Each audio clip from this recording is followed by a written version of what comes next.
Hello, Christian Barrett here. So I wanted to start with an apology. Pitching In did not put out a podcast episode through the whole of August, and that's entirely my fault. I had a death in the family, I got sick for a while, and life just generally got on top of me. So I'm sorry that meant no episodes for a while. I'd also like to apologise for some of my behaviour in this episode. We were rushed, it rained during the recording, and I basically talked over my guests a few times.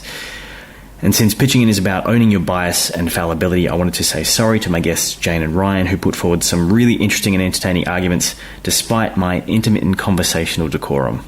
So here's to more of them and maybe a little less from me. And on that note, let's get back on the horse.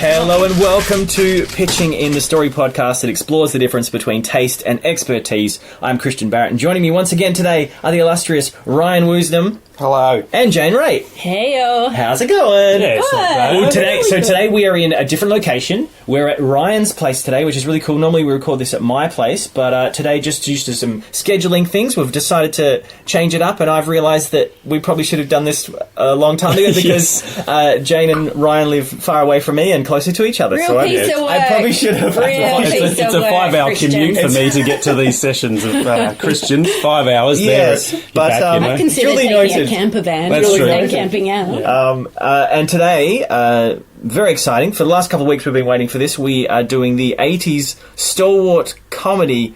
It is Uncle Buck. Yes. Classic. It just scrapes Very into the exciting. 80s. It's 89. 89, So it just 89. gets in. And you know That what? is You can exactly really right. feel that with this film. You really feel that not quite in the middle of the 80s. Just starting to step We're into the heading 90s. Yeah. But before we get into that chat, I forgot for us to do it on the last episode, but we just briefly mention our kind of storytelling kind of background and credentials and our kind of taste. So as for me, I am I've been script writing for quite a few years. I went to film school and things, made a bunch of short films, and more recently I've been doing writing and illustrating a children's book. And my tastes are I really like a lot of the 4-quadrant films, like superhero movies and comedies and kind of a lot of family films. But my taste ranges pretty broadly. I just really like good stories. Ryan, what about you, sir? I tell my mum that I'm a writer, but I basically, I'm a big fan of horror. I'm a big fan of comedy as well. I think those two linked in very similar when you're writing them. I'm working on lots of stuff at the moment across the board, so some short stories. I'm working on a script as well, which is getting polished. I think I like stuff that's really character-driven. I like twists and turns, and a little bit of dark stuff. Yeah. That's for sure. That's great. Hi, Yes, I'm Jane. Jane. I'm similar. I love some comedy and I love horror. I like to be challenged. I like things to sometimes be left unexplained because I don't want to know too much. I don't want to find out why it's so terrifying. I kind of like just being left thinking. I wrote a musical with a good friend of mine called Check Out the Musical, which is a black comedy, and we toured that for 10 years, and there's a little bit of talk about it again, because it seems to have... The dream is... because I've never seen It's Check not- Out. It needs some I've heard a lot of good stories. It was written at WAPA in 2001, and it really needs to be looked at again, because times are changing. Tis does. I also love kick-ass girl power films. Oh, yes. I like revenge films as well. So Tarantino tends to fill that for me. But That's interesting. You like revenge films. I do like revenge films. Interesting. The Bride. Yeah. From Kill Bill. Oh, man. Yeah, love it. All right, well, we are tighter than normal for time today, so if we seem to be pushing ahead, Give us a that nudge. is why it is. We probably need this, let's be honest. I mean, sure. It's all good. It's all good. So we're going to be talking about Uncle Buck today. It was made in 1989, written and directed by the John Hughes.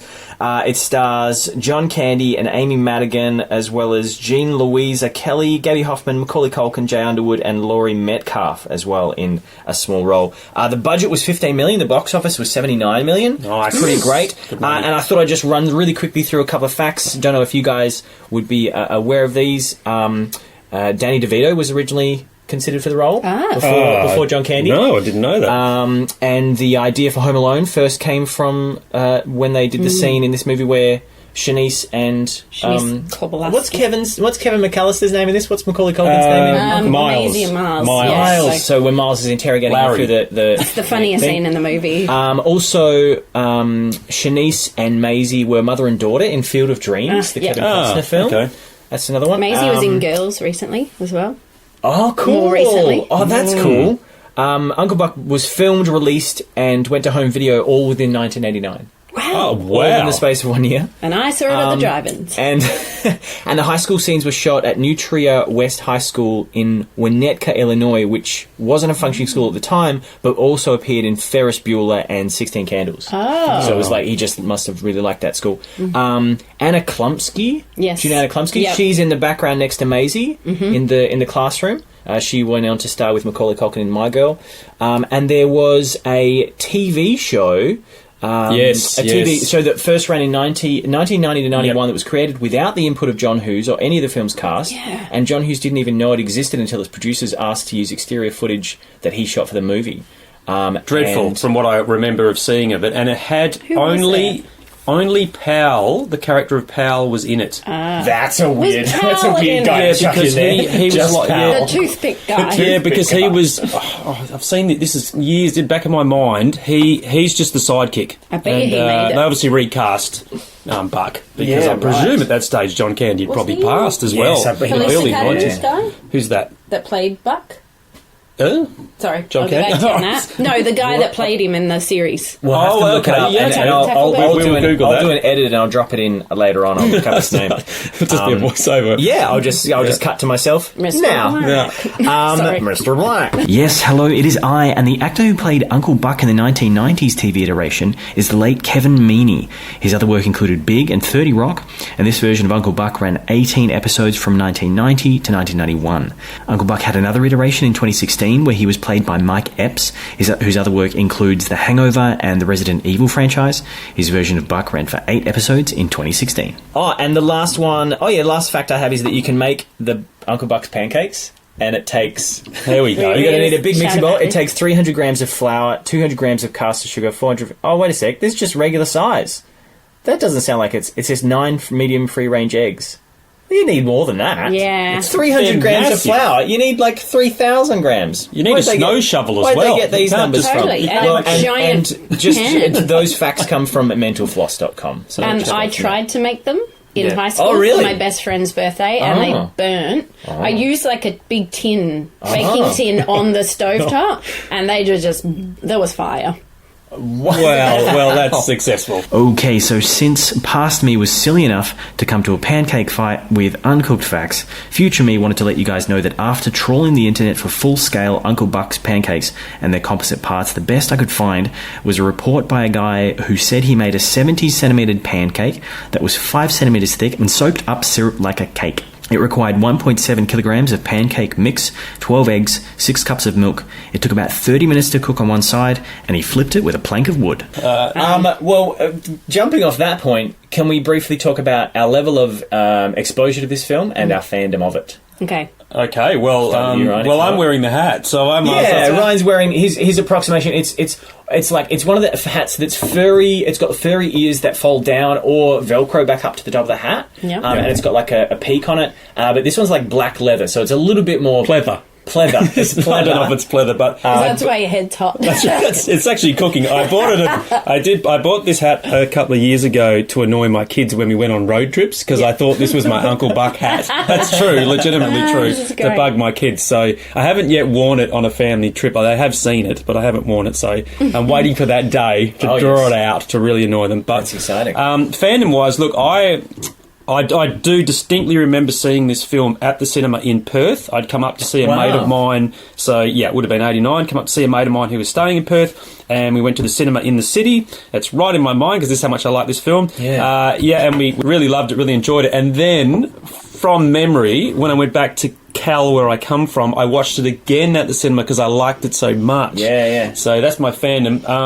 Look, I'm a this is in the top of my films. It was Yeah. probably make my top 12. There's a lot to it because, as we talk about nostalgia and all that sort of stuff, this is one of those films, I think, from the sort of 80s for me that I can watch over and over and over again and still laugh at the same spots. I still laugh at them. Even when I watched it just recently, I still laughed, and I'm like, why do I still laugh at the bowling ball? I just make, you know why? It's because it's so well acted by John Candy. It would be his best film, I think, ever that he's done. Oh, wow. And all fans would say Uncle Buck is his best film. Okay. This is his role. Okay. It is, Yeah. and John Hughes and him had paired up for 3 films they'd worked on. I think Uncle Buck's the third one. So the first one was Planes, Trains, and then there would have been Great Outdoors, and I'm pretty sure Uncle Buck is the last of the 3. Well, he's also briefly in Home Alone. He is, but it's not his film. But I think for the I characters, really like him in that. Like he's such a sweet. He's got such a tiny role, but he's a very important little character for the mum. Well, yeah, and he pops up at the right time of the film to sort of carry that tail end of the film. But look, I'm just a huge fan. I'm very interested to hear what Christian's got to say because we will get to this. We've been waiting weeks for this. About my nervous. fandom Because, we'll talk about his fandom, and I'm ready for him, ladies and gentlemen, because we've had issues with Goonies, we've had issues with other films that I've liked from the 80s, and I know Jane and I... We love this one. we will still shuffle together like we did last time and just stare him down across the table. So anyway, I'll handball to Jane. Okay, well, yeah, Uncle Buck's in the top 20 favourites for me. Yeah. I've probably seen it, seriously, more than, I would say 50 times, because I remember watching it every day of the school holidays. Wow. With my cousin, who we totally love Uncle Buck. I sort of measure how much I love a film by how much I quote a film in my normal day life. Yeah, okay, and I quote this every week, especially Macaulay Culkin's character for some reason. And whenever I do the dishes, I do the little where he puts his hands up in the air. I feel like everyone has an Uncle Buck in their family or friend, a friend like Uncle Buck. Yeah. And he reminded me a lot, actually, of my father-in-law, now that I think about it. Big shout out to Jane's father-in-law. Who had a jacket like Uncle Buck and a hat. Didn't smoke cigars, though. So this movie, I saw at the drive-ins. My sister was probably 18, so she could drive my friend and I to the drive-ins. And I was just a kid, obviously. And I didn't quite get it. I liked it, but at the drive-ins, you can't really take it all in. So I saw it again as soon as it came out at the local video shop, and I thought, this is funny, and I quote it all the time, like, and some of it's so inappropriate, and I've got to stop myself from quoting. Love Uncle Buck, great comedy, one of John Hughes' best films. I think it's got a little bit of, well, like The Breakfast Club, there is that dark side of it. Dark as in, we're not going too deep, but I just think it gives it something else as opposed to, his comedies, his other comedies. So, and it's a bit real. It's real. Well, it's funny because it's kind of when he started. You look at the film through sort of an adult's eyes. A lot of John Hughes stuff was obviously through the teenagers. So I felt it was one of the first times we'd actually seen him sort of go, right, I'm Uncle Buck this time, and I'm dealing with a 13-year-old. So he's flipped it. He's kind of flipped that whole thing and that parameter and said, well, now we're the adults and now we have to be responsible. Whereas his other films are all about kids mucking around and being naughty.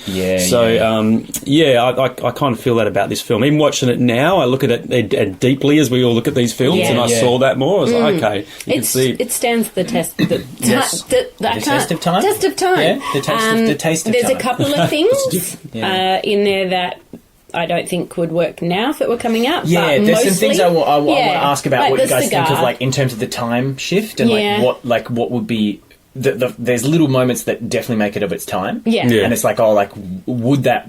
Like, I feel like some of those moments wouldn't be put in a comedy now. No, they wouldn't. Just because they're very... But that's kind of quintessential of a lot of 80s films, and it's definitely true of a lot of John Hughes films, I think, where there's stuff in there where you go... That's very... Like, some stuff we talked about in The Breakfast Club, where it's like, that's very much in the... Very much 80s. Like, and it would be a bit controversial now, or it would be a bit... It would be like Bad Santa now. Exactly. Which is still a thing. It's still and a there's thing, a sequel. but it wouldn't be a PG. It wouldn't be a light. and it is PG, isn't it? Yes, it is PG for low-level coarse language and sexual illusions. Ooh. Well, as you said, they tried to reboot it twice through 2 various series, and it didn't work. So in the 2016, if they'd stuck to that sort of format, it would have struggled for the modern audience. I also think, like kids nowadays, particularly teenagers, just wouldn't like Uncle Buck, the character, possibly, because they'd be like, F you, man. But also, it's harder to, you know, that's a harder sell, I reckon, for audiences now, to have that sort of older comedic type coming in. Do you know what I mean? Like, it's a tougher sell. When he walks into the party.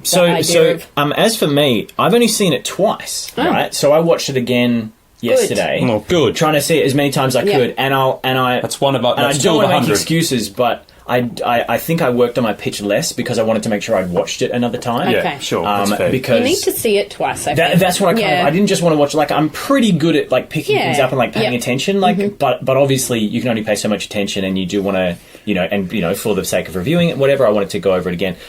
So I watched it twice. I only watched it for the first time, 3 or 4 weeks ago.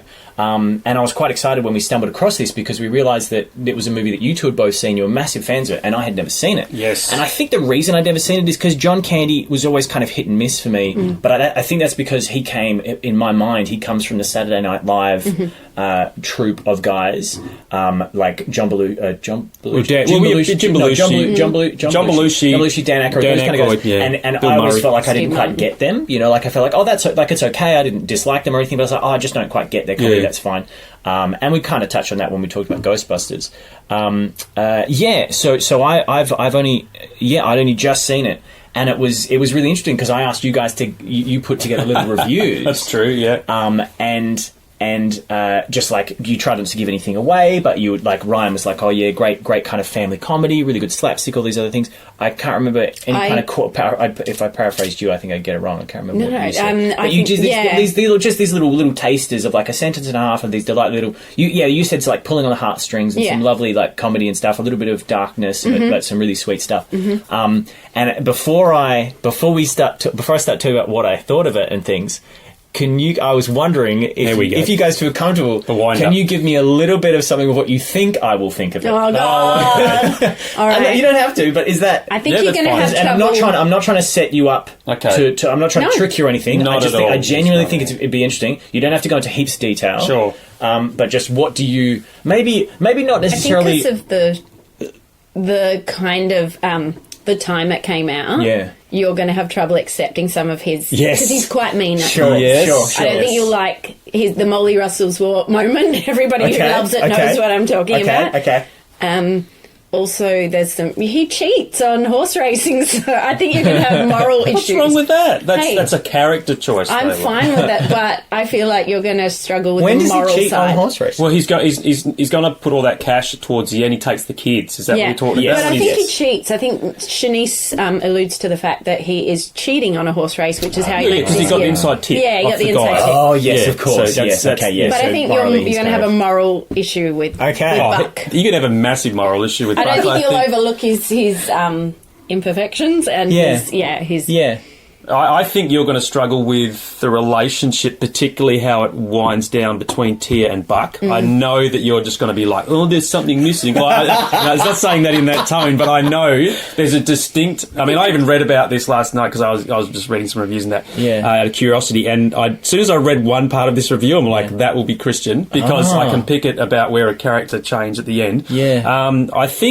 I think you will understand the humour for the time because you do appreciate things written at certain times. So I think I will give you that credit there. Yeah. But you will also... What we will find in Buck, what I found is there is a lot of those shattering glass moments from The Breakfast Club, but there's more of them in there, which then gives you two various versions of humour. And it is a style of... And it jumps into that slapstick. Yeah, for sure. And there's like bird tweedling noises when it's that's what I mean. Yeah. There's like... The red flash when he gets hit. Yes, that's what I was going to say. There's a red flash there, and a really weird thing that I wanted to ask about was when Miles looks through the and there's three grown men. Yeah. What are we meant to get from that? We're supposed to think that that's what he's imagining. Yes. He's imagining. And I was like, because in my head I was like, wait, did Home Alone come out before this or after this? I was like, no, he's really little. Like it was obviously afterwards.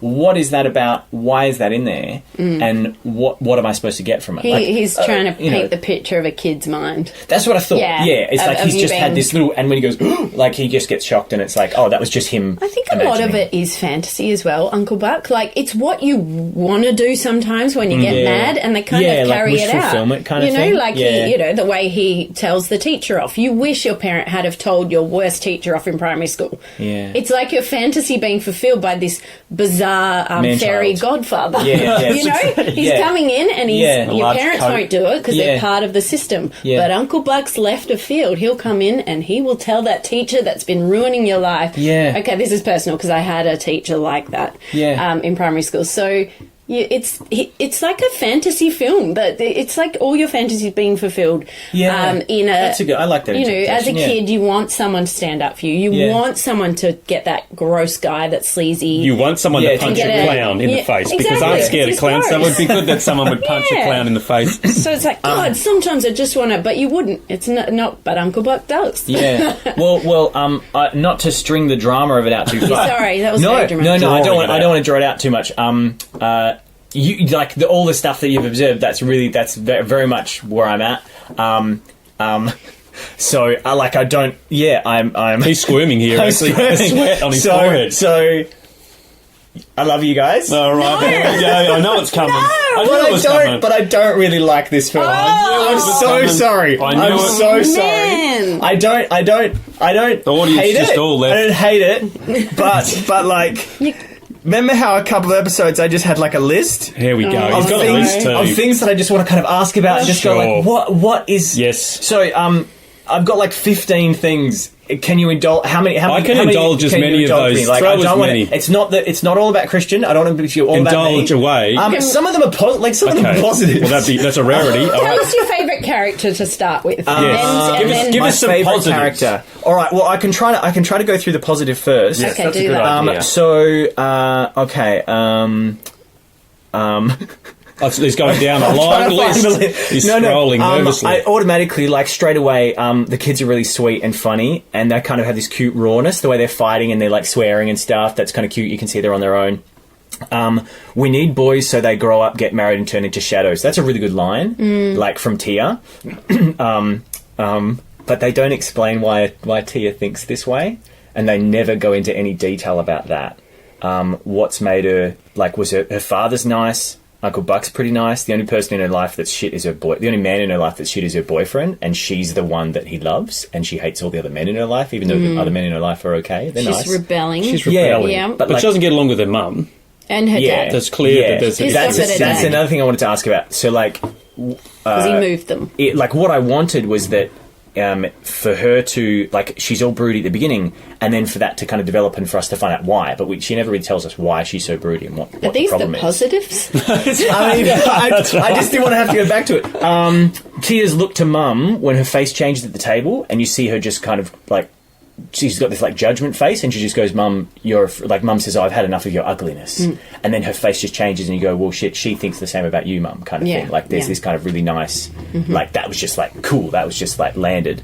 I don't have them listed as good and bad. I just have them listed, like, chronologically. Another thing I like is when Charisse does a... Shanice. Oh, I've got it written as Charisse, sorry. Shanice said... when she's talking to Buck for the first time and she says all of the way you're behaving is like a formula for loneliness, I was like, that's really cool. That's really interesting. But again, nothing's really done with that. They don't really go anywhere with it. But I think they give enough dialogue around that. Yeah. To, like, and he quits his... he doesn't go to the... Like, that's a moment where he's... But like from after that, like, it never gets referred back to that. Like, he doesn't decide to be a family guy because he's lonely. He doesn't decide to change his behaviour because he realises he's lonely. Like, loneliness doesn't come into it for him. That's a really good insight into probably what could be his motivation, but they never refer back to it. It's almost like, I feel like they're opening these doors to these ideas that are really interesting and the film could be about, but then the film isn't about those things. But could it be that it's a film and not like, if it were now, we're seeing more... Because we're getting so many series. Yeah, sure. Is that what it is? Well, it's like in The Breakfast Club. when, you know, the first things people say is they call each other, "You're just a brain, you're just a jock, you're just a this, you're just a this," and by the end they go, "I've realised you're not just a brain, you're not just a jock." So you see the beginning and end of that journey, and they bring up these really lovely thesis statements, these really nice things, and I feel like this film, for want of a better word, it kind of wastes some of those. Like it comes up with them and kind of deals with them, but it's looser and it doesn't really land in a way that I found satisfying. But for a comedy of the 90s, how deep can we go before we start to make a story? If you bring something up, you resolve it. Yeah. So if he's going deep enough to have her say a massively deep line like "men are shadows," that is a really dark, interesting, intriguing idea. Or we need boys so they can grow up and become men, so they can be shadows. Society, you know, there's always this stuff under the surface. Of course, never visit it. No, but what, if you bring it up, you have to deal with it. Yeah, but that just shows. Yeah, but that shows a brooding teenager, and then we get on with things like obviously her relationship with Bug. We see a little bit of a relationship with Dad, but there's not much there. He seems like a very much a maligned sort of nice character who just sits back. Yeah, and he needs Miles to cut his food. And then we get Buck, who comes in and is boisterous and bowls his way in. So I think that line is would have probably been suited more in The Breakfast Club. To me, I don't actually like that line in the film. Oh, that's interesting. I'm not a fan of that because as much as it's a great piece of dialogue, I do find it doesn't fit. I find it quite naff, to be honest. Sure. In that film, like it doesn't work in that film. That's my opinion.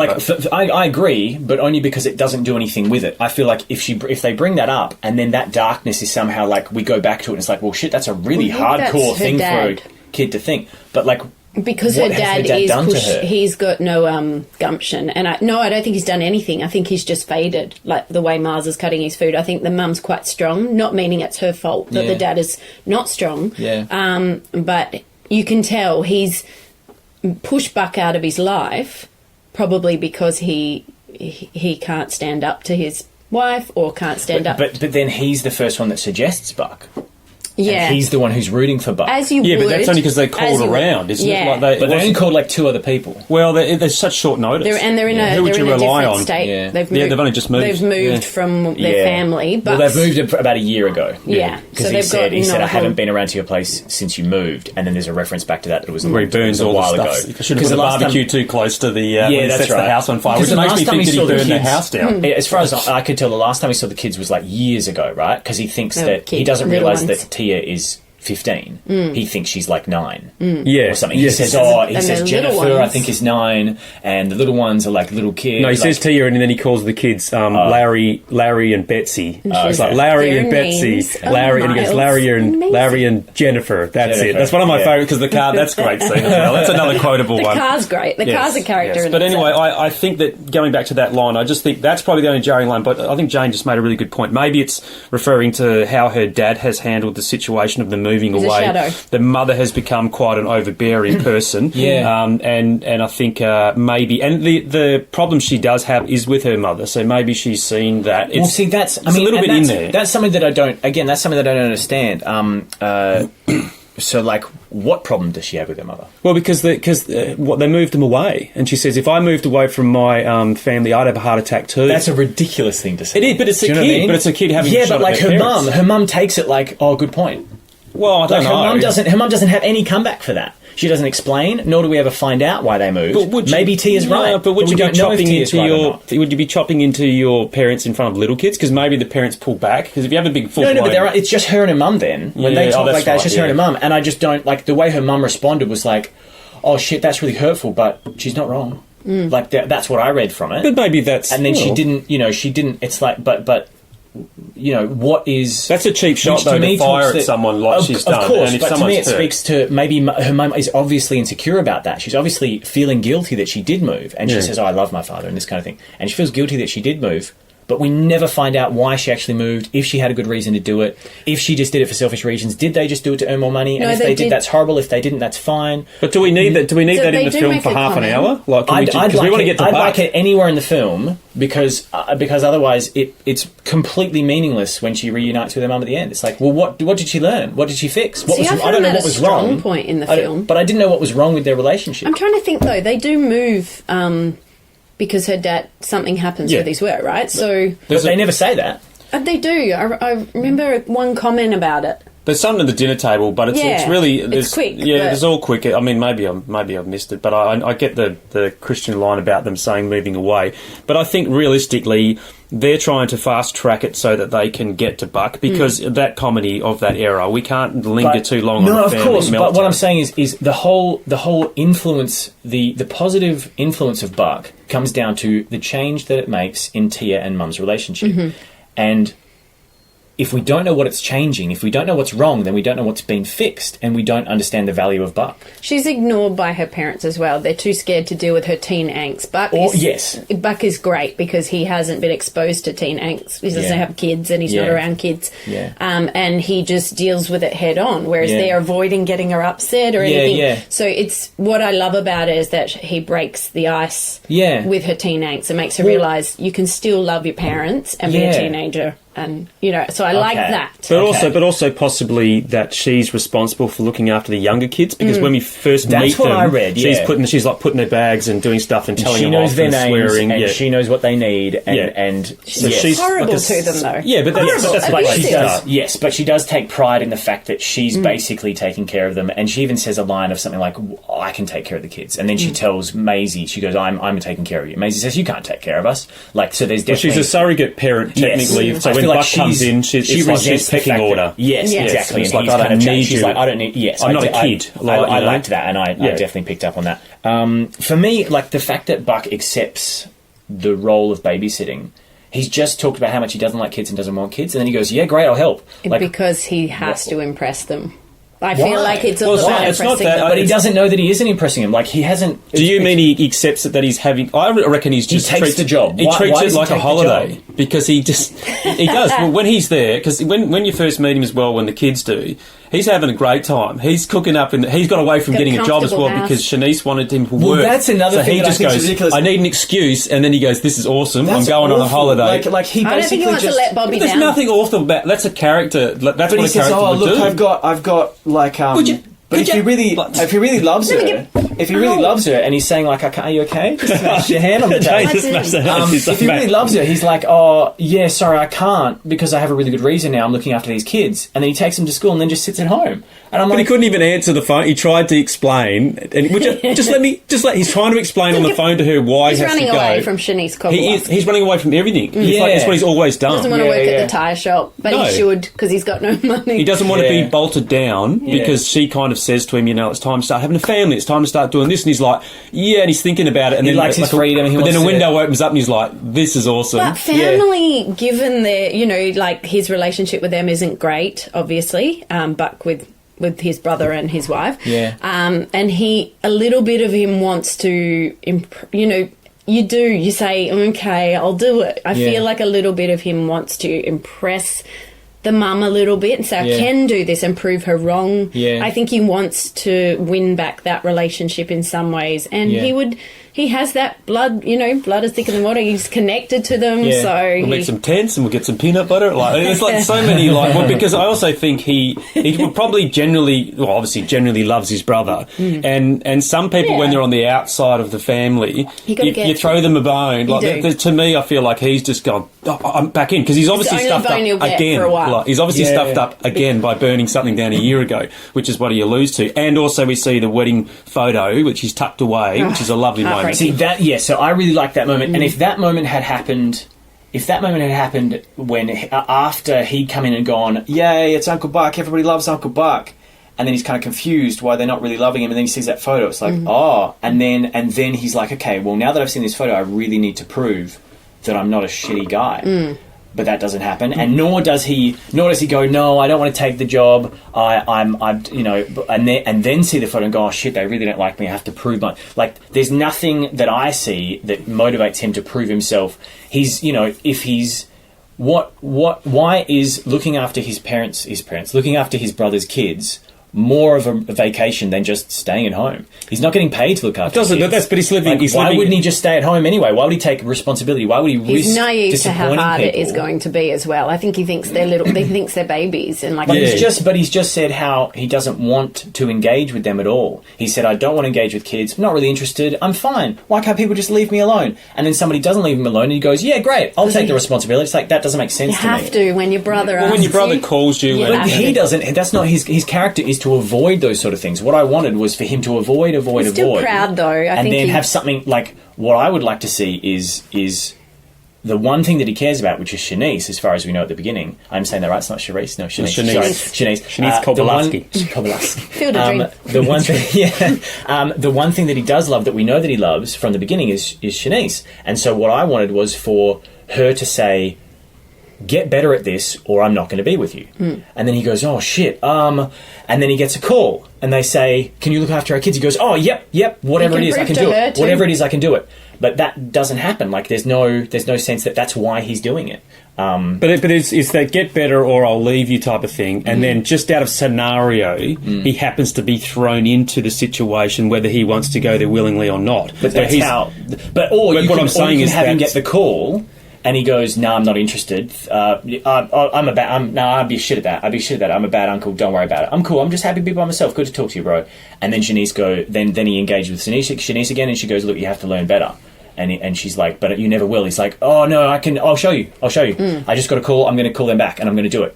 You know, but then he fights to do it. But that's how so many good stories work. I know what you mean, but that wouldn't. You need that to have a doesn't work debate for me too much. You need to have a debate where he resists changing. He resists the opportunity that will lead him to change, and then he has to accept the opportunity. He gets pushed into it by his other motivations. Yeah, but I don't see that. I don't see that he takes the opportunity as if he's having this massive thought about looking after kids. I think he sees it as a free ride. And all of his conversations when he's going there, he says, "Get the kids and we'll make some tents and peanut butter. Bring them here." He has no idea what's going on. As Jane said, he thinks they're young. Then his conversation in the car is he can't remember their names. Then he gets to the wrong house. So to me, he's just taken this as a free ride. Then we meet him the first time and he's singing and cooking up a storm. He's cooking up garbage in the kitchen. He's having a ball. He put onions in the he thinks this is great, and then the kids come out and they're like, "Who are you?" And he's kind of like, "Oh yeah, this is just a piss take. Like, I'm going to have a bit of fun with the kids. We're going to be here for a couple of days." Because remember, he only thinks he's there for a couple of days. So he's not going to be doing this forever. It turns out to be like 3 weeks. It's a lot. And there's a birthday and there's a lot goes on. So I think he reckons this is just a get away from Shanice, just get away from everything and have a bit of fun. And then he realises. But also, I think I'm very strong on the point that I think he wants to get back in with his brother and his brother's wife, prove to his brother's wife that he might not be conventional, but he is reliable in looking after his nieces and nephews. Yeah, because immediately he says, and the wife is okay with me doing it. And the husband's like, which means a lot to him. You can see he wants that tick. He's had a cross against his name with her for a while or something. Yeah. Well, what you wanted was the conversation between Buck and Shanice on the phone, where the comedy element with him being cut off. You would like that to have been dialogue, because and just a little bit more. Just have her motivate him, and as he's going jib it, just have her go, "You're not going to change." Bang. Just say something which says, "You need to prove." But doesn't she say, "All right, bye," and then she slams her hand down in the ink, and she doesn't. She just says, "Bye, I've had enough." But she doesn't say. She doesn't give him any indication, or us any indication, that he has any more chances. So one line of her saying, "You'll never change." Yes, or something that indicates you have. My problem with you is that I don't think you'll improve. My problem with and this is your last straw. Anything in that zone which would make him go, "Oh shit, I've got to find a way to prove it to her."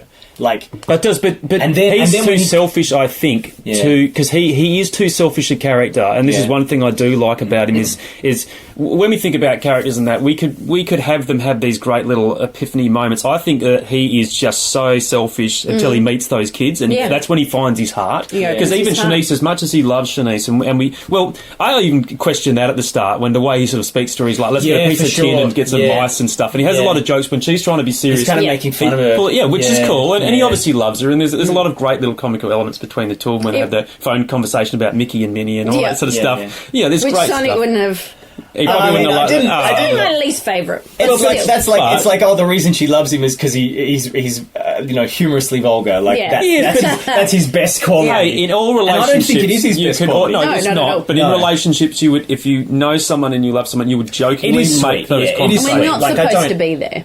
No, that's right. Of That's course, exactly right. of course. We're not supposed to hear I don't think the cat joke. I actually think it's quite sweet. I don't really have a problem with so that what I'm too saying much. is he's a selfish character, and we don't really get to see him have those moments of change. Now, when you talked about the photo, I reckon it works where it works is because he's just having a piss take. He's mucking around. He's having fun. Yeah. He's got tears offside. He doesn't really care so much. Little kids just absolutely love him after the first day because he's doing stupid stuff, and he's just doing stuff that no one expects him to do. Yeah. And then when he has a few drinks, when he's had a little bit of a low moment, and it's like anyone that has those low moments. I've had a couple of beers and he's flicking through the album and he's scratching the dog. It's really funny as well. And it's just the scratching noise. It cracks me up. And he opens it up and you see that photo at that stage. You realise that it's...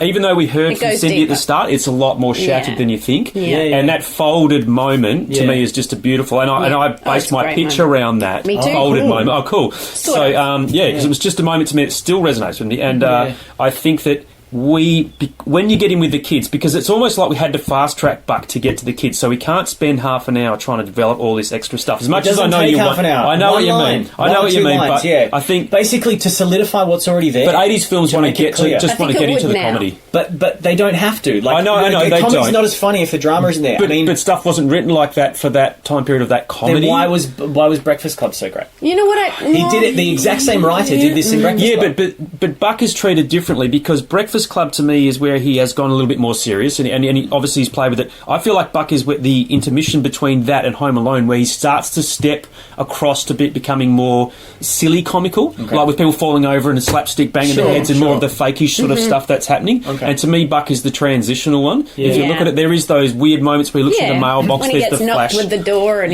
but all of that can still happen with these story elements in there. All right. Chris. Well, there's just a disagreement, but it's okay. I don't totally agree with it. I agree with that one line that you possibly said that maybe she said you can't change. That's maybe the only. I mean, all it is, as I see it, is that they're just not making definitive turns in the story to tell us what's happening. I don't for most of this movie. I don't know why characters are doing what they're doing. There's about 5 different reasons they could be doing something, and then they do it, and I go, oh, I guess it was this or this. And then they do this and I go, I guess it was because he either thought this, or this. It's so vague to me and unclear that the drama is kind of lost on me. And there is potential for some really nice drama that needs to act as a counterbalance to the comedy, which is what all good comedies do, is they have that little bit of drama that sits underneath because it's tragedy that makes comedy. Like, that's kind of this beautiful... And that's what a character like Buck is really good for. One of my main things that I haven't said yet is that I don't think Buck is a bad parental figure. You don't think he's bad? No. Almost nothing he does. He's immediately good with the kids. Yeah. He doesn't have to learn how to be good. But you always have that fun. I mean, my brother listens to these podcasts. He's going to hate me. But my kids, I always speak about my family, but my kids think he's like Uncle Buck because when he comes in, he's the fun-loving, big sort of vivacious character, and everyone just loves him being around because he is kind of Buck. And I think... and being an uncle, it is different because you're removed from having your own kids. So the same as I'm with my nephews and that. I muck around and you come in and you're like, we have a lot of fun. And I think that's why those little kids just love him straight away because he's doing funny stuff straight up. But I don't think, to me, it's not, I don't think he's irresponsible but funny. I think he's okay. He's a better parent than the parents are. Yeah, I agree. I think he's fine. Attention. So they all badmouth him. Everybody's saying... we never really see him behave badly almost at all. He's a little bit rude to Shanice.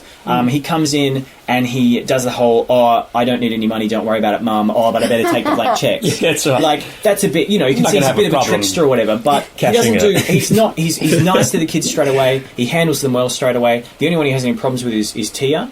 But he does that well too. Exactly, but I think he handles it's that well. Though, obviously, he's not. Everybody's talking about him being shit, and then he's not. He's fine. But he smokes. Like, this is what I'm saying when it talk about judgment. Yeah. He smokes cigars. He makes the joke about it, but he's obviously been a big smoker or chewing gum and all that stuff. He's a gambler. But none of that affects the kids. None of that has any consequence on the kids until the very end. No, but this is according to what his brother and his wife think of him, which is what you get. Is you kind of think he's this pile of crap. But but then he's not. So it's not like I just think but he still goes to take the kids gambling, which is right at the end, and then he doesn't do it. The fact that he. But so what I'm saying is all of the shit talking about him is wrong because he's not a bad dude. He's fine. He's a bit irresponsible, a little bit juvenile. You're judgmental but of the him. worst, exactly right. And so he comes in, and if his challenge is if the challenge of this premise, he's crude, he's crass, he's family. But he's not. James just read that straight off the cover. Not that crass. I feel like Jane's in the middle of a tennis match because Jane's sitting between the two of us, and I've just watched Jane's head go. I'm also trying to tell you that. So just try to tell us your point because we're just staring at each other. Oh, geez, we're almost at time. Okay. Yeah. Oh, we need to get through just for the halfway. All right. Well, I suppose I should just skip past all of my others. I mean, I was one of the other things I want to say is why does everyone fall over when the car backfires? Because they think it's a gunshot. Because it sounds like a gunshot at a school. Like, I mean, wouldn't you die? But they're looking at the car. Because it's something you'd be looking at. Of course, but they're looking at the car and they see it make the noise. They don't know old cars, you know. They just down. If you've ever heard backfire on a car, yeah, sure. It's terrifying. Of course, if you hear it without seeing it. But if you're looking right at the car, it's going. I've ducked at a backfire. Everyone falls over. I was just like. Who here hasn't ducked a little at a backfire? Yeah, but only when you're not looking. If you're looking at the car, you don't. What about the kid that, if you look closely at the school scene, a kid gets soot on his face? Like there's a really short grab of a kid and his hat gets blown off? Everything Sonic hates. I don't hate it. So basically, okay, just to kind of skip through the kind of theme of any of my issues with it is all of the bad things he supposedly does and is never have any consequences. Nothing bad, like he makes Miles a bad lunch, but Miles doesn't dislike him for it. Nothing bad happens from that. All the kids leave Miles at lunch. He poisons the dog, apparently. Yeah, they do. Yeah, but then there's no ongoing consequences. Tia hates him for ruining her popularity. We never see him ruin her popularity. Doesn't he turn up with a hatchet? But she never loses her boyfriend because of him. Her boyfriend doesn't even threaten to go. He dumps her in the end. But that makes her... Yeah, but that's... No. He dumps her in the end because she doesn't sleep with him. True, but I also feel like Buck basically... Of course. Yeah, but that's a good positive. So what I'm saying is that's a good positive. Yeah. That's a good outcome. There's no reason for her to be as pissed at him as she is. There's no consequences to what he does to her. She's so angry at him that she lies and creates the only flaw that he ever does, which is false. So we're setting up this character who's supposedly this crappy uncle who's like just in it for the fun. We know he's good. He's actually a decent... He's a little bit rude and a little bit clumsy with his behaviour, but he treats the kids fairly well up until the point where he almost doesn't, but then he still does. Oh, he never does anything to bad to the little kids. But he treats them always almost... Nice to them. I reckon he treats them at the start... There's no conflict more there. like friends. Like, I mean, other than he's just like buddies hanging out with humans. He still teaches them the good value of brushing their teeth. You know, he still comforts them at night. He still sleeps in the bed with them. You know, he still sleeps with the bed. I'm laughing at the movie in my head now. Yes, of course, yeah. The bit where all the moments that Christian's crushing, Jane and I are still laughing at. If that's true, we didn't really have to start brushing our teeth. Yeah, right. And they're really sweet moments. I don't have any problem with they're funny. The bed and they're cute, scene. but there's no story there. But it doesn't say the film isn't bad Uncle Buck. It's just Uncle Buck. But the whole premise is he's not crass. Suitable. He's great. But the whole premise is he's not suitable to look after these kids. He's crude, he's crass, he's family. That's according to the family. Exactly, and the whole film sets up this idea that he's not a good parent. Good. We love him. But then he is. We know he's going to come good straight away. If his lesson is to learn how to be a good parent, he doesn't have anything to learn because he already is a big... He's microwaving the socks. Look at him, he's lifting up the lid. But this he does. This is the thing. But this is the thing. We're bringing him over. So to me, he doesn't learn anything, and if he doesn't learn anything, there isn't a story. He does. So I found. What does he learn? That's okay. Like, tell me, what do you think he learns? I think he learns the value of family. I think he learns how important Shanice is in his relationship. Towards the end, you get to see more of that, and obviously, when can you tell me what are the moments that you're talking about? Well, I think because when he rings Shanice, that he needs Shanice to absolutely come and help him because the shit's hit the fan with Tia. Yes. And she's like, only because kids are involved, and then she goes and probably drove all night by herself. And he she accepts that he's totally. like, I don't mind if you're not going to get back with me. And he gets there, and then he says to Tia, and Tia has that conversation, and he's outside the door listening in, and he's preempted her to say funny things, which is still a funny scene. But he gets really stressed at that car point when he can't take the kids. That's right. You know, and he almost cries because he needs to earn money. Yeah, exactly. He needs to pay his rent. But so what I'm saying is, that's the moment where he realises that his behaviour Like, what is it that He's takes him to worried. that point? Like, why He's does he worried about realise her. that that's What, cash? That's what he needs to do? Talking about money? No, like, why... Because that's his whole. What That's wakes his him whole up? year. That's his whole year, isn't it? Money. He says on this thing, I'll win my whole year's wage, and then I don't have to work. Because basically, if he wins the money, he won't have to work with Shanice. He can do whatever he wants, which is what he's done. He's chosen to not take the kids, go look for Tia. Yeah. And it means he's going to have to fall back on a job. He can't. He hasn't set himself up for the year, so he knows. This is the moment where why has he realised that that's the right thing to do? Because Tia's in danger. Okay. And as he probably would have, She's 15. And he would have gone, I've had enough. He says, I've had enough. I don't care what your sister's doing. We're going in the car. This is my whole year. I don't give a shit. He puts him in the car. He turns the car on, and we sit there. Yeah. We see him look in the rearview mirror at the kids, and he knows I'm going to have to risk all my money and my whole year to get Tia. And that's why he rings Shanice, and he's like, I really need your help. Yeah. That's where we see the big turn tonally for him to try and go and save her. Yeah. He's already had that conversation with Tia as well in the car, sort of jokingly about bugging that. So how is that different? At no point did he sacrifice... So that's no different to how he's been behaving through the whole film. He hasn't changed. So at the beginning of the film, if he had have done something where the kids needed him and instead he went gambling, and then at the end, when the kids need him, he changes, then that's a story. But at the beginning, the kids need him and he's there. And when something happens, he's there. And when Tia's in trouble, he's there. He saves her like 2 or 3 times from her boyfriend, basically. He's there. He's always there. And then when it comes down to it at the end, he has a bigger temptation, but he makes the same choice and he's there. So, like, there's no... He doesn't change. Like, I don't think he changes because he doesn't start... It's raining really heavily outside. I don't know if there's anything we can do about that. This is the storm that's appeared over Christian's head as the... it's just gathered the dark storm. So that's basically, like, again, like, we don't have to keep harping on about it, but... it's a progressive change. I feel like he stays the same through the whole film. He steps into this role as the saviour, and we watch him slowly... melt, or we watch him slowly defrost from the old buck to this newer buck that we're seeing. We're like, okay, they set it up that we've got this dodgy guy who's not really capable of looking after kids. But he is. But we don't. That's how they set it up. Because the but that's parents, a lie. Well, that is a lie. It's defamation. But then he's not changing. That's the movie, though. So, but wait. So the conflict. So the conflict is for the first 20 minutes we think he's a douche, then we realise he's not, and then for the next hour he's just fine. Yeah, but that's not a story. His life skills. He's microwaving socks. These are all the jokes. No, but I'm saying these are the jokes. So he's microwaving. Maybe that's my problem. I microwave clothes. He's cooking weird food. What I'm saying is he even his domestic skill level. What's that? Sonic just said his microwave clothes. I have. Oh God. Oh. I don't have a dryer. It's very practical. I've burnt some undies and I've burnt some socks. Oh, that's what that smell was. But genuinely, that's right. We put stuff in there. They're not dirty. They're not dirty socks and dirty undies. Guys, this is a revelation. It's fine. This act is over. Right. They're clean. You're basically Uncle Buck. That's why you're having problems with this. No, I mean, so I can acknowledge that you guys see that there's a shift. To me, it's very minor, and I don't think it facilitates an hour and a half of drama, of story rather. Like, it's so minor that to me all this is a fairly weak story premise that allows for some pretty pleasant and some sweet comedy moments. But the story is very, very slight. And then when we get to the ending, like you were saying before, none of it lands for me. Like, when he supports Tia and, like, touches her and hugs her and says he loves her, I'm like, what? Where did that come from?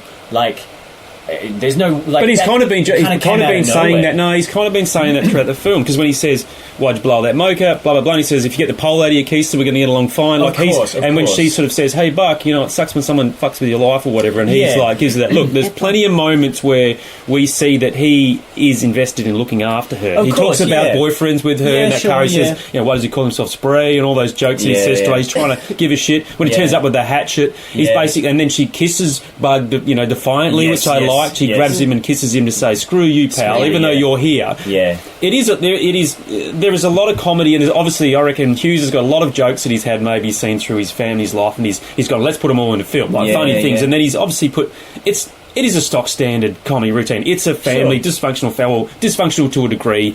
Someone comes in from an outside, and you know, an antagonist comes in, changes the dynamic, and then we just put a lot of jokes along the way. And makes them realise, we're not going to get a Judd Apatow type of comedy where we have that really long, drawn-out dialogues or scenes that he has so much comedy, and then he'll have one real gut punch scene of like real seriousness, and you go, oh wow, like that's another Adapado all over.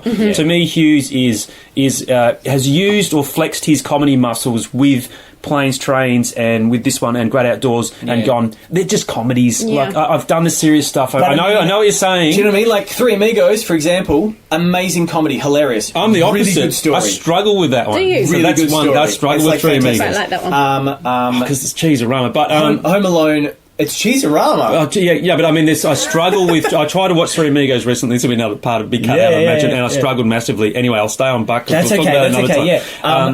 But basically, to me, there are lots of movies that are doing exactly what I think this movie fails to do, which is deliver all of the comedy that it's doing, but also a really lovely story underneath. It doesn't have to. What I'm saying is, you don't need to add in extra. You're talking, Ryan, about adding in extra time to add extra story. No. You need to add in layers within what's already there, and a lot of it's already there. That's kind of my struggle with it. Is so much of the story is already suggested and hinted at. But they waste all these opportunities, not by going to jokes instead, but by just going to jokes, instead of going joke that also means this. So you like it, and you like its intentions, or you like the idea they're putting forward, but you don't like, you want more. I think you needed the 90s to give it more. But again, like he did this with his other films. He's done this with most of his other movies. You know, Uncle Buck was, I feel, one of our favourites, but I do think it was not. I mean, it looks like it did well. But it didn't seem to get everyone. But name a family comedy from that time period, and everyone will say Uncle Buck is one of the top films ever. It felt like not everyone liked it, whereas, I've never met, other than Christian, I think the closest person I've seen that has disliked. I had to talk people into watching really? it. Like just I've had half. I've had half. But to watch it, once they watch it, they're fine. They like it, I know some people who've liked it. I know some people who've kind of been indifferent to it. Just like, Well, then, speaking about a friend of ours that we work with, Courtney, watched it the other day when I spoke to her. Yes. Loved it. It was hilariously funny. When her roommate goes, "You're going to watch that? That's awesome!" and come in, I was like, it stands the test of time for that period of family comedy. That's what I'm saying. Sure. That. Name another one in the 80s that would beat Uncle Buck. Probably not a lot. Well, name one that you would suggest. I would suggest. I mean, from the 80s, that still would stand up as high as that. Most of the rest of his oeuvre, most of the rest of his movieography. What's the word? Filmography. Most of Hughes's other stuff, I think, is better than Buck. Yeah, but say like so. Okay, we can't really put, say, 16 Candles, and we can't class Breakfast Club, because they're not linked to it in a way. I mean, we love National Lampoon's Christmas Vacation. That's a great one. There's other movies that I like. There's other movies it's a bit that I like wrong Buck, isn't there? now, but it's still... But even National Lampoon's one is great. Are there any other movies that you guys can think of that have a similar premise, where it's a character... It's a family member or somebody who comes in and they're like a bad fit, but they turn out to be. I'm sure there's other films like that, isn't there? It's an old school story. It's everywhere. And I think Uncle Buck also spawned a lot of those films after it because they. So for me, what I'm talking about is obviously I'm analysing it entirely with my adult. Mrs. Doubtfire. I was just thinking Mrs. Doubtfire. Mrs. Doubtfire has so much more better story. Oh gosh, I'm not a fan. Not a fan at all. James So what? And as ever, total respect. I have no problem disagreeing with you guys about this. It's okay. Like I'm fine with it.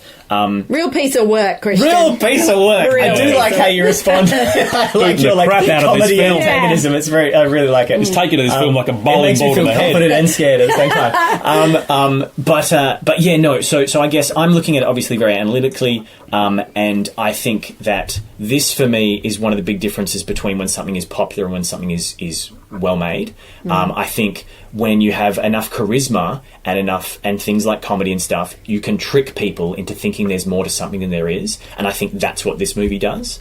That doesn't mean it's crap and I hate it. It just means, to me, it has the potential to really deliver on some really big ideas, and it doesn't. That's all it is to me. I think it could be so much more than it is, and I'm disappointed that it doesn't do that. I feel like maybe that's because it's from John Hughes, and maybe that's because I've seen him. I feel like you're 5 lines away from this film hitting you. I reckon because of what you've explained. I think there's probably 5 lines of dialogue that would change that film for you. I mean, it would definitely bump it up another couple of points out of 10. Right? But this will be interesting. But the main rating and the original contract he had with the production company may have said no. They edited it, but I mean, differently to what he wanted. It's the story. The main thing is the story points. I think you could bump it up a little bit by chucking in those lines of dialogue that I was talking about, just by making more obvious what's already there. But I think you can push the story much harder that's being pushed. I think he can have much stronger motivation for babysitting the kids. Whatever you go with, he can have a much clearer motivation. He can start off in... Basically, you can... It feels like he goes from slightly left of centre to slightly right of centre. When I feel like you can go... for the story to be as impactful as possible and to really land both the emotion and the comedy, you need to start all the way far left and go all the way far right. And it's your back and forth across the middle that make a riveting story. And particularly like the typical thing is like right in the middle of a movie, you'll have this sudden flip and you just go, shit, like the stakes are so much higher or they're so different or it's so much weirder than we thought or more difficult than we thought. And I mean, in this movie, they kind of have that. It's the moment where, it's the hatchet scene. So that's right in the middle of the film. That's when he basically realizes how kind of, I guess, in danger Tia is. Yeah. And he really kind of steps up his game. But I think that's a really creepy scene. I love it. Yeah. I think it's so weird. I love it. And I think it's funny. Threatening a minor with chopping him up. So? But what he's doing... Okay, this is what... These are like 15. He's showing... So what I wrote... He's responding to bullshit... I do that every week. I grew up in the country. This was my assessment of that. He's responding to bullshit masculine threats of sexual predation from Bug with bullshit masculine threats of adult to minor predation. But how is this our hero? But don't you wish... someone had done that to all these but not like date that. rapers. You know what I mean? That. It's like a not in a way which makes him just as dark and dirty. What, you wanted to go and get him and have a sit down and a little nice chat? I think the hatchet works. That's that's taking it to the opposite extreme. I'm saying the hatchet thing.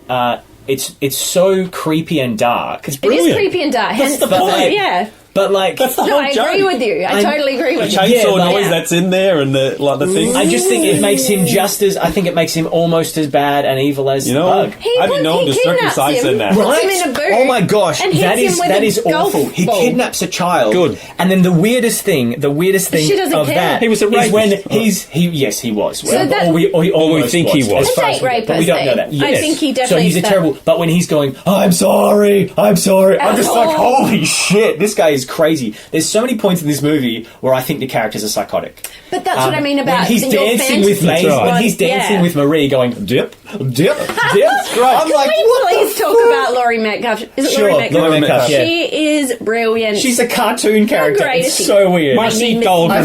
It's so strange. And they're dancing, they hit heads, and I just look at Aaron. Sorry, I'm talking about my partner. I look at Aaron and I'm like, gosh, it's silly. That's what I love about this movie when they hit heads. She comes in to dance and he doesn't want to dance, and he's like, he's like, the dog's watching. I love that.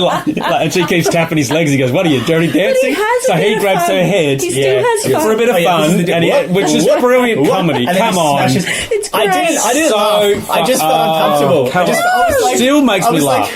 What are you guys doing? It's the flash of red. It made me uncomfortable. It was so weird. I've slowed that scene down. What about it? What are you guys doing? I've slowed it down to see the faces flashing. It's brilliant. I don't know what they're going to do. They might as well. As far as I'm aware, the next thing they might do is just start shitting on the couch and just start dancing, stabbing the. It's an 80s film. So we talked weird. About dancing it's so in the 80s. Strange. It's an 80s moment. Another weird moment I wanted to ask about is why does he say with the vice principal? I think this is another wasted opportunity. So with the vice principal, does he know that he's saying what words for so long? Are we meant to be thinking that he accidentally keeps going on and says like 6 sentences like melanoma? Or does he try to pretend? I think there's a moment where he tries to pretend that that's his name and he's making a joke. Yeah, he doesn't. Because I'm just like, are you mental? Like, why are you saying like he just goes and goes? It's not like Austin Powers where he does it like 3 or 4 times. In this one, he does it and then does it and then does it and does it. And I'm like, you are mental. Like what? What the hell? Yeah, because that's John Candy improv. And that has to be Candy improv to a T. And then and sure, and that I'll kind of I can pass. We call it a candy. That would be allowed in any Ada Padau film nowadays, or because you would see that it would be Danny McBride would do the same thing. That was potentially again like the silly heart line. Great, that's so nice.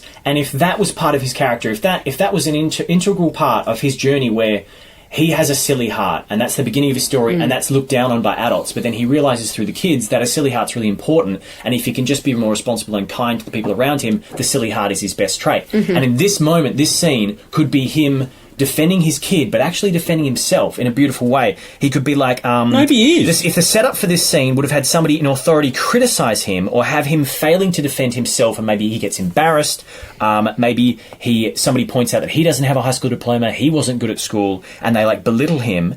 And then he doesn't do anything. He doesn't stand up for himself. And then they belittle the kids, and he goes, "Now that's enough." And he steps up. Oh, like even just saying that fills me with, I just get tingles from that idea. But there's a few moments with the principal where he says, "There's nothing wrong with a silly heart," and he's defending the kid, but he's actually defending himself. Yeah, but there's a few moments with the principal where it works. Turn and comes. He's like, "No, I need to scoff." That would be I'm enough not a of loser. that. Like, it makes me think that he was the blasphemer. Yeah, but holy shit! That makes me That's think. another mental. That is a mental. Who is this mental teacher who's allowed to be in that school with that kid? Yeah, but that's funny. It is crazy. But like to me, the tone of the rest of the film. Come to my school in the 80s, and it happened. Sure, but the tone of the rest of the film does not match with blasphemer and like these crazy moments. I'll give you blasphemer is a bizarre moment in the film. It is. It's the glass shattering breakfast club moment. I'm not even. I'll give you that one because it's still odd. But I'm trying not. Even if I'm trying to avoid being judgmental about that stuff and going like, "Oh, that's shit" or whatever, I'm not thinking like that.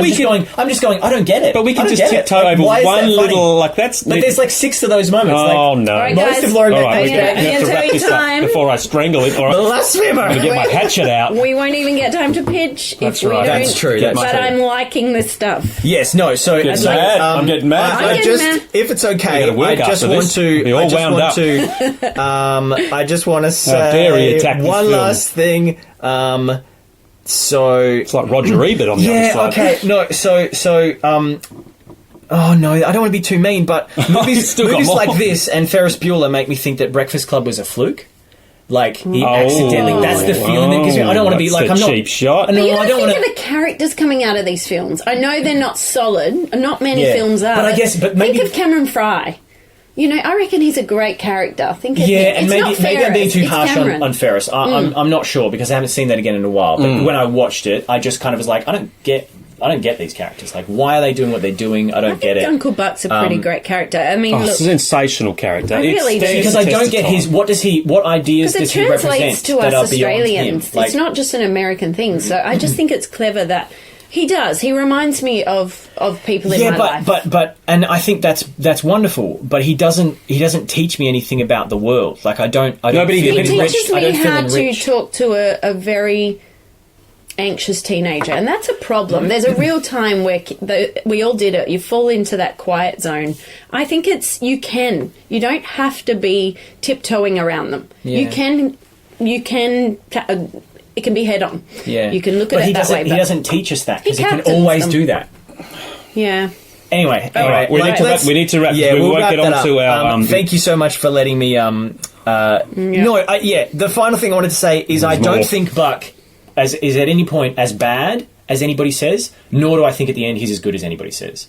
I think that's what's strange for me is it all just feels like they play down. It all feels very middle of the road when it could go very far left or very far right. I think it just wastes a lot of its chances. But I don't dislike it. I'm just disappointed in it, I guess. Well, I can just say that like a parent. From all the people from the 80s, F you. No, I think that also... And you're completely legitimate. And I also have all rights to say that. Like I said before, this film stands the test of time from the 80s period. Mm-hmm. If you were to name sort of great comedies from that period, yes, you can name Breakfast Club and that, but if you were to name sort of a bit of corny family humour, this is one. This is continually rewatchable, completely requotable, if that's a word. I had so much trouble watching it a second time. And there's some warmth. I was I was waiting for the whole middle of the story for something to happen. It's John Candy's probably... It's the time you were born, Sonny. Yes, and that's what I said. Remember before how I said I'm watching it from an entirely adult perspective? Because I'm. But I can watch it from an adult perspective now and still enjoy it. Yes, the nostalgia's there. Yeah. But there's great comedy moments. There's just it's peppered with humour all the way through. Kids, him with the little ones. I feel so disappointed in myself that I don't find. Well, I'm disappointed in you too. Anyway, let's get on to grading because we could go round and round. We will never get these pictures done. Do you guys want to grade it first? 10. Grade it last. Straight up. I'm going to throw a 10 just to. I know he's going low. We've got a 10 from Ryan. Look, I'm going to say 9 1/4. 9.25 from Jane. All right. Let's see you try and fix this. Okay, I really... Well, ours is nostalgia, come from a So the way my rating system works is if I'm not super impressed by it, so if I always start at a 5. Yes. I'll start at a 5, and if it impresses me and I love it and I connect with it, that bumps me up. If I actively start to hate it or dislike it, it'll push me down. I don't hate it. Okay. But it It's above 5. frustrates me. You need more time with it. It frustrates me. He needs how many years since we watched? You need to watch it every year. To me, for you guys, to be nice to you guys, I want to give it a 5. Oh. But ouch. But I don't. But I. What is this, Rotten Tomatoes? Just give it your real rating. I'm going to give it a 4.5. Oh, I'm so sorry. I'm so sorry. You've got two 10 powerhouse plus people 9.25. rolling without any respect, rolling in their grave. 4.5. 23 That divided has by to be 3. the lowest score. John Candy and John Hughes. It's still got an 8. That has guys. to be the lowest score given Man, on you're the going to get podcast. haunted tonight by John Candy. Okay, will that's be. okay. That's okay. I stand by it. And he's I going to stand come by up it. and warm your heart. I think right. it starts With a off. big I think it starts hug. off at a 5, and it makes a few too many mistakes, and that bumps it down to a 4.5 for me. It wastes too many of its opportunities. Ouch. I'm really Ouch. sorry. I'm really sorry, but I want to try. apologise to I'm all trying fans to be, out there. I'm trying to be as like. Yes, he's it's being not true to shit. himself. I don't think it's shit. I don't hate it at all. 4.5 says it's shit. No, I mean, Shit review. you want me to bump it up to No, a 5? I don't. You keep, Like, keep it real. I've got it. Like I just have too many. It stuffs up too much. I like how Jane and I went in high. I'm so sorry. I'm so When sorry. we get our hate mail, That's right. we'll just send it straight to you. Okay. And as ever, I am always willing to learn. I'm always willing to learn, and I'm always willing to try to watch it again and try to appreciate what Okay, in other 20 people love years about we'll it. run this podcast again. I never I don't just We say I'll need- never change my mind on this. I'm always willing to try and change and learn and like appreciate Let's new pick things. a movie we all hate next time. No, Let's pick a movie that Sonic we're loves, picking that one Christian that loves. Christian likes. And then I want to pick one that we all hate. And I don't even care if I like it. I'm sweetest going thing. in hard. Well, yes, So you're bad. too big to fit in here. So bad. But then I've the seen struggle that. is for us Oh, to you not gotta just watch it. badmouth it. We can't just Yeah, badmouth yeah, it. We we have to won't. go okay, but we have to be constructive. We will be We have to try to be constructive. constructive. Good cast. Terrible movie. Yeah. But, I haven't. Maybe You I've gotta seen see it. gags, parts of it, but not seen the whole Shocking. film. And So to think it came out in 2003, 2002. maybe that was that era of comedy that came out. At that there was stage. nothing. Sorority Boys. There's a lot of ones. Titanic early. went and Okay. just ruined movies. So that Alright, brings so- us to the halfway point of Alright. the podcast. We've Uncle Buck has an 8 out of 10, Yay! which is a great score. That's a great score. Two of us here were Two of us. one of us give it a great score. just tried to drag it down like I a just Sonic don't is the like it very Tia much. Yeah. of I'm this so group. sorry. You are He the is Tia. Tia of this group. You're teen angst. We're- Hate everybody. We're Miles and Maisie, and Still you're like Tia. you, but man. I'm so sorry. Don't hate please, Sonic. Please You don't know hold it's it not against what me. he And I does. don't, because likewise, I don't hold it against you guys for liking it so much. I'm not like, oh, they're stupid. It's like, no, that's fine. Like, you guys can You're like allowed it. to hate a movie. It's I don't hate it. No, you're I don't allowed to hate it. 4.5 It's a not a movie. Quentin Tarantino. I don't hate it. Not on my I watch, just- sister. Yeah. But you've really upset Ryan. You two are going to I'm have a sorry, talk Ryan. later. I'm Waiting really for your sorry. sex? Like, there's I some do great like- lines. I'm still quoting lines from it now. I can't stop quoting lines. I'm still laughing about What's things. another word for balls? Nuts. Yes, come on. Comedy gold. Yeah. Yeah. Oh, okay. No, my favourite is All my Shanice. mates left about an hour ago. I As soon feel as terrible. Christian said And he that was- hated it. And seriously, I had 3 pages of more of Yikes. notes of things, Wow. things that Well, I just had. how questions unfortunate about for things. everyone. A couple of those were some positives Yes. as well that I didn't get. Would have to, been handy but- if you got to some of those positives, Yeah, I'm but sorry. that's all right. No, that's all right. Anyway, so let's... You're really bringing a character out of there for yourself. This has been like, I think the last 2 podcasts have been Jane and I versus Christian, because 'cause they're Goonies our went favourite down. movies. almost and are, your because they almost always are. Like, because I think I come at it from a very like I just expect a lot in just terms of does. structure and stuff. Maybe you guys are just nicer. You know what we Like- need? We know It what we matters need. when you were born. I think Yes. that says That's a lot. I definitely and that's Not why. to be- Remember how a couple of weeks ago I asked you guys how much when we do reviews, how much. Of Your it is nostalgia, nostalgia. Yeah. Yes. you like how much do you embrace that? A lot of Whereas it I is. intentionally try not to, because I'm thinking about, and that's what was so interesting with this one for you guys to give me little reviews beforehand, because that's partly why I was more disappointed, because you guys loved it so much. Well, I We should have need shit to a pick And you movies, said 10 out of 10. You said 10 out of 10. Well, I and you gave were it like, 10. Yeah, exactly right. And you were so psyched about it. I was like, oh, cool. Like, I'm Yeah. looking forward But to I this. knew you And weren't going to like it. I Oh, just so knew. You sorry. need to I'm so pick sorry. films that we're not emotionally attached We need to pick a film that Well, none of this us is what have I wonder seen. about. This is what I wonder about. Because that would be And I think interesting. That's part of what has been a really good, interesting exercise for me in doing the podcast, is that, and I'm interested for me to do a film that I have this nostalgia Yeah. for, because then it is really hard to go, and I really appreciate it when you guys go, all right, fair enough point. I still really love it, but okay, I can see why you see that. And it's like, okay, I feel like I'm not crazy. Like the things I'm noticing, okay, sure, there may be something there, but you guys just don't think it's as big a deal as I do, or whatever it is. Like, but I really appreciate.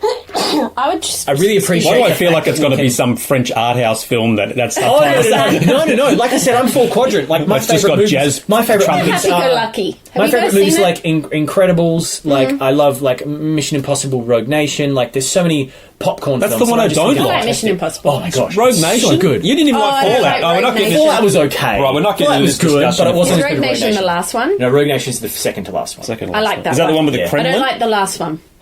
Yes, it's the one in the opera house. When they go where in do the the thing? opera, there's the opera shooting where there's like 3 people trying to kill each other, and then they go underwater and have to. That's good. I like that one. That sequence is very good. nicely Good scene. done. All right, let's move on from Mission Impossible. Yes, So do we want to have a break at all? And that is it for part 1 of our Uncle Buck episode. Thank you so much for joining us and for your patience during our hiatus.